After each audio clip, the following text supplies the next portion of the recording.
गांव के बाहर एक पुरानी और उजाड़ हवेली थी, जिसे लोग ठाकुर हवेली कहते थे। कहते हैं कि वह हवेली वर्षों से वीरान पड़ी थी और वहां अजीब घटनाएं होती थीं। किसी ने उसे रात में जाते नहीं देखा, और जो गए वे कभी लौटकर नहीं आए। सालों बाद एक युवक विक्रम को अपने दादा की वसीयत में यह हवेली मिली। उसे यकीन नहीं हुआ कि यह डरावनी हवेली अब उसकी हो चुकी है। वह हवेली देखने गांव पहुंचा, लेकिन गांव के लोग उसे वहां जाने से रोकने लगे। मत जाओ बेटा, वह हवेली अच्छी नहीं है। वहां जाने वाले लोग लौटकर नहीं आते। पर विक्रम एक तर्कशील इंसान था। उसने इन बातों पर ध्यान नहीं दिया और हवेली की ओर बढ़ गया। विक्रम जब हवेली के पास पहुंचा तो एक अजीब सन्नाटा था। हवेली की दीवारें काली पड़ चुकी थीं, खिड़कियां टूटी हुई थीं और दरवाजा आधा खुला हुआ था। अंदर जाते ही एक अजीब सी बदबू ने उसे घेर लिया। हवेली के अंदर धूल की मोटी परत थी। बड़े बड़े झूमर जाले से ढके थे। एक पुरानी लकड़ी की मेज पर उसे एक खत रखा मिला। जो भी यह हवेली विरासत में पाए वह यहां से चला जाए। जब तक समय है, भाग जाओ। यह हवेली तुम्हारी कब्र बन सकती है। खत पढ़ते ही विक्रम के माथे पर पसीना आ गया। उसे समझ नहीं आया कि यह मजाक था या कोई सच्ची चेतावनी। उसने सोचा कि कोई उसे डराने की कोशिश कर रहा है। विक्रम ने जैसे ही वह खत पढ़ा, हवेली में किसी के चलने की आहट सुनाई दी। उसके हाथों से खत गिर गया और उसने चारों ओर देखा। कोई नहीं था। हवेली में सिर्फ सन्नाटा था। वह हिम्मत करके आगे बढ़ा। बड़े हॉल के कोने में एक पुराना लकड़ी का दरवाजा दिखा। दरवाजा बंद था, लेकिन उसमें एक अजीब सी कंपन हो रही थी, जैसे अंदर कोई था। उसने धीरे से दरवाजा खोला। अंदर घना अंधेरा था। जैसे ही उसने टॉर्च जलाई, उसे दीवारों पर अजीब चित्र दिखे। कुछ पुराने चेहरे, कुछ डरावनी आकृतियां और खून से लिखी इबारतें। यह जगह सच में अजीब है, उसने बुदबुदाते हुए कहा। अचानक एक पुरानी लकड़ी की अलमारी दिखी। जब उसने उसे खोला तो वहां एक बहुत पुरानी जली हुई डायरी रखी थी। डायरी खोलते ही पहले पन्ने पर लिखा था, ठाकुर हवेली का आखिरी वारिस। अगर यह पढ़ रहा है तो जान ले कि यह हवेली श्रापित है। मत ठहर, वरना वही अंजाम होगा जो मेरे साथ हुआ। विक्रम का दिल तेजी से धड़कने लगा। उसने पन्ने पलटे। डायरी किसी रघुनाथ सिंह नाम के आदमी की थी, जो इस हवेली में आखिरी बार रहा था। डायरी में आगे लिखा था, मैंने हवेली में जो कुछ देखा वह कोई इंसान नहीं सह सकता। आधी रात को हवेली के कमरे अपने आप खुलने लगते हैं। सीढ़ियों से किसी के उतरने की आवाजें आती हैं, लेकिन कोई दिखता नहीं। और सबसे डरावना, वह परछाई जो हर रात मेरे कमरे के दरवाजे पर खड़ी रहती है। यह पढ़कर विक्रम को महसूस हुआ कि शायद गांव वालों की बातें झूठ नहीं थीं। तभी हवेली के ऊपर वाले कमरे से जोर से दरवाजा पटकने की आवाज आई। कौन है वहां? विक्रम ने टॉर्च उठाई और सीढ़ियों की ओर बढ़ा। सीढ़ियां पुरानी और चरमराई हुई थीं। जैसे ही वह ऊपर पहुंचा, उसे लगा कि कोई दरवाजे के पीछे खड़ा है। उसने धीरे से दरवाजा खोला। कमरा खाली था, लेकिन एक कुर्सी झूले की तरह हिल रही थी। हवा एकदम ठंडी हो गई थी। विक्रम को महसूस हुआ कि कोई उसे देख रहा है। तभी अचानक उसके कंधे पर किसी का हाथ पड़ा। विक्रम का पूरा शरीर सुन्न पड़ गया। उसने झटके से पीछे देखा, लेकिन वहां कोई नहीं था। पर फिर उसने कमरे के कोने में कुछ देखा। वहां एक परछाई खड़ी थी। विक्रम का शरीर कांप उठा। वह कोने में खड़ी परछाई को घूरने लगा। वह स्थिर थी, लेकिन उसकी आंखों में एक अजीब चमक थी, जैसे वह उसे देख रही हो। टॉर्च की रोशनी पड़ते ही वह परछाई धीरे धीरे हिलने लगी। विक्रम के कदम अपने आप पीछे हट गए। कौन कौन हो तुम? उसकी आवाज कांप रही थी। परछाई से कोई जवाब नहीं आया, लेकिन अचानक वह तेजी से उसकी ओर बढ़ने लगी। विक्रम का दिमाग सुन्न हो गया। उसने टॉर्च फेंकी और पूरे जोर से नीचे की ओर भागा। जैसे ही वह हॉल में पहुंचा, हवेली के सभी दरवाजे और खिड़कियां जोर जोर से अपने आप पटकने लगे। वह भागकर मुख्य दरवाजे की ओर पहुंचा, लेकिन दरवाजा अंदर से बंद हो चुका था।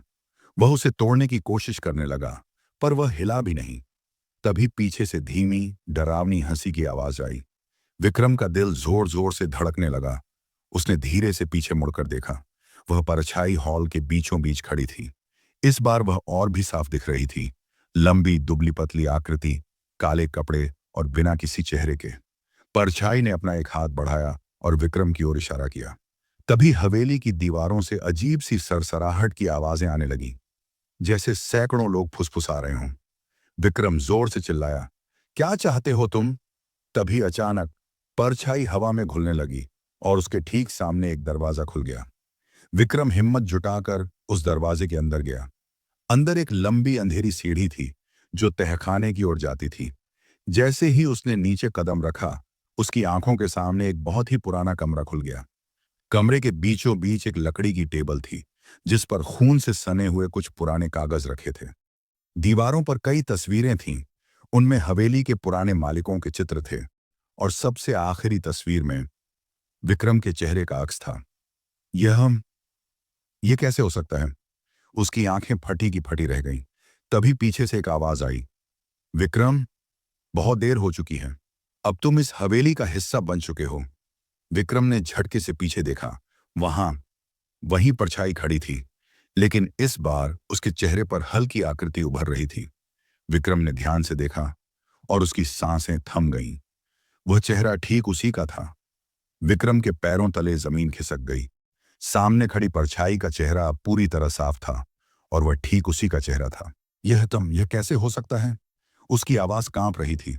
परछाई के होंठ हिले और एक धीमी डरावनी आवाज गूंजी, तुम पहले भी यहां थे और फिर से यहां लौट आए हो। विक्रम को चक्कर आने लगा।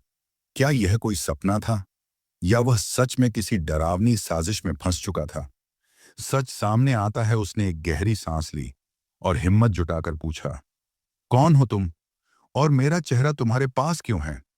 परछाई ने इशारा किया और विक्रम की नजर फिर से टेबल पर पड़े खून से सने कागजों पर गई। उसने कांपते हाथों से पहला कागज उठाया। यह 1905 की एक पुरानी रिपोर्ट थी। ठाकुर हवेली में भीषण हत्या, नौकर ने मालिक को बेरहमी से मार डाला। हत्यारे का नाम विक्रम सिंह। विक्रम की आंखें फटी रह गईं। नहीं, नहीं, ये मेरा नाम क्यों लिखा है? तभी उसे एक और कागज दिखा जिसमें एक फोटो लगी थी। उसने जैसे ही फोटो देखी, उसका दिल जोर से धड़क उठा। फोटो में जो आदमी था वह उसके जैसा ही दिखता था।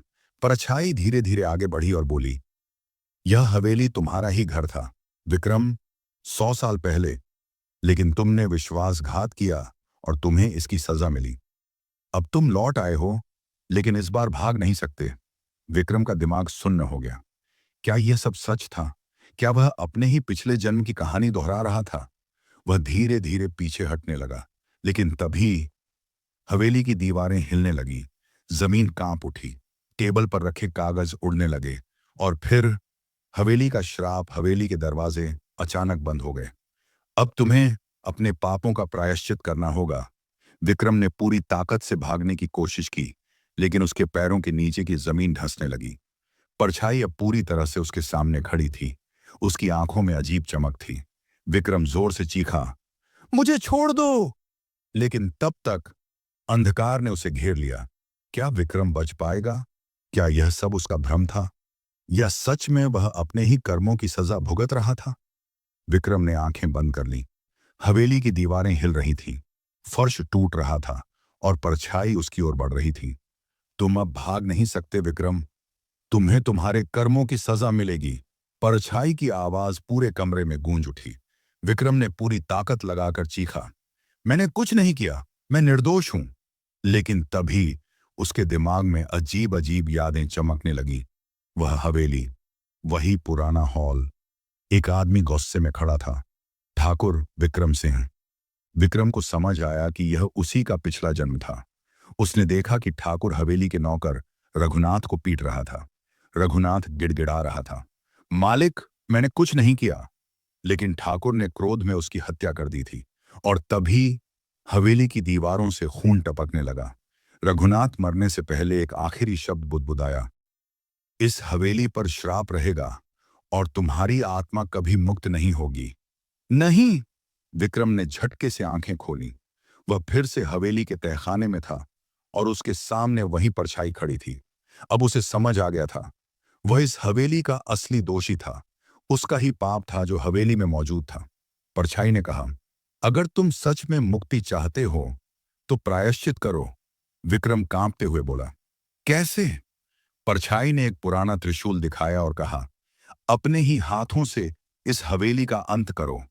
विक्रम समझ गया कि यह हवेली ही श्राप का केंद्र थी। वह त्रिशूल उठाकर ऊपर भागा। हवेली अब और भी डरावनी हो गई थी।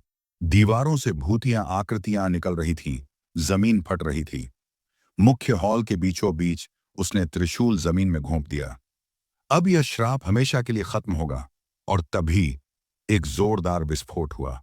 पूरी हवेली जलने लगी, परछाइयां चिल्लाने लगी, हवेली की दीवारें गिरने लगी। विक्रम ने एक आखिरी बार परछाई की ओर देखा। वह अब मुस्कुरा रही थी, जैसे उसे भी मुक्ति मिल गई हो। विक्रम बेहोश हो गया। जब उसने आंखें खोलीं तो वह हवेली के बाहर था। गांव वाले उसके चारों ओर खड़े थे। हवेली पूरी तरह जलकर राख हो चुकी थी। एक बुजुर्ग ने कहा, बेटा, तुमने हवेली के श्राप को खत्म कर दिया। अब यह गांव मुक्त है। विक्रम ने राहत की सांस ली। अब सब खत्म हो चुका था। हवेली अब नहीं रही। लेकिन क्या सच में वह बुराई खत्म हुई थी, या फिर वह फिर से